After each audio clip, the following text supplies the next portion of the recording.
दौरे समय कभी भुलाया नहीं जाता। अगर भूल जाते हैं तो इतिहास उसे नए पन्ने में लिखकर आपके सामने पेश कर देती है।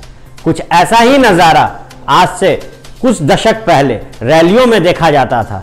जब लोगों के भीड़ में नेता भाषण देते थे तो लाठी चार्ज होती थी, और जब लाठी चार्ज होती थी तो पीटे जाते थे वहां मौजूद निर्दोष जनता। नमस्कार, स्वागत है आपका न्यूज़ बिहार के यूट्यूब चैनल भारत लाइव पर।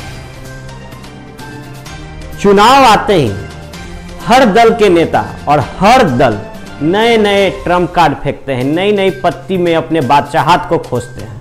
लेकिन जब एक ही पत्ती में चार बादशाह आने लगे और चारों एक ही टेबल पर परोस दिया जाए तो समझ सकते हैं कि दिन बूढ़े होने वाले हैं। ऐसा ही नज़ारा कुछ वक्त पहले आपने भागलपुर के नवगछिया में देखा होगा, जहां बीजेपी के दिग्गज और केंद्रीय स्वास्थ्य मंत्री अश्विनी चौबे को नवगछिया के जनता ने काला झंडा दिखा दिया था। काला झंडा दिखाना भी लाजमी था, क्योंकि भाजपा ने अपने 2014 के लोकसभा चुनाव से पहले ही सवर्ण को अपना ट्रम्प कार्ड बताते हुए कहा था कि आरक्षण एक ऐसा मुद्दा बन चुका है भारत में, क्योंकि आरक्षण एक ऐसा मुद्दा बन चुका है भारत में जो कहीं ना कहीं सवर्ण के पैर को पीछे खींच रहा है।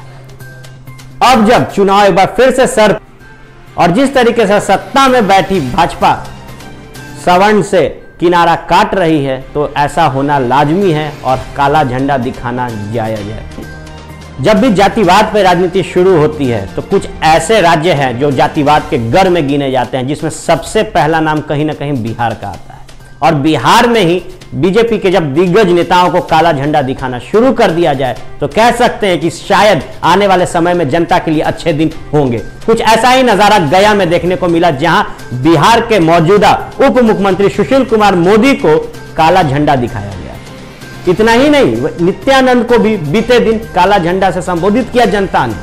अब एक बड़ी खबर यह आ रही है, रालोसपा के सवर्ण नेता अरुण कुमार के बेटे ऋतुराज की गाड़ी पर जनता ने अपना आक्रोश दिखाते हुए काला झंडा दिखा दिया, और दिखाया इस कदर कि उनकी गाड़ी के शीशे पे पत्थर तक फेंक दिए। बात है कि आए दिन प्रधानमंत्री का बचाव करते हुए अमित शाह को देखा गया है कि उन्होंने हर वादों को जुमला कहा था।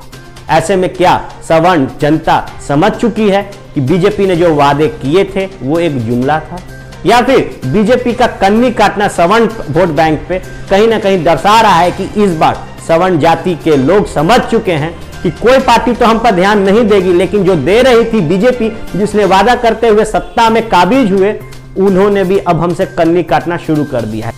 लेकिन जो वारदात गया में हुई, नवगछिया में हुई और सुशील मोदी को जिस तरीके से झंडा दिखाया गया, ये कहीं ना कहीं संकेत करता है कि अब सवर्ण जाति के लोग बीजेपी को कन्नी नहीं काटने देंगे, क्योंकि वो जानते हैं कि जिस मुद्दे के लिए बीजेपी आई थी उससे उन्होंने कन्नी काटी, लेकिन अब उन्हें हम दूर नहीं जाने देंगे। और भी नए खबरों के अपडेट्स के लिए बने रहे यूट्यूब चैनल पर। तब तक के लिए मुझे दे इजाजत, धन्यवाद। हमारे फेसबुक पेज को लाइक करें, ट्विटर पर फॉलो करें न्यूज़ बिहार लाइव, और साथ ही साथ हमारे यूट्यूब चैनल को सब्सक्राइब करें। सब्सक्राइब करने के बाद बेल आइकन दबाना ना भूलें। धन्यवाद।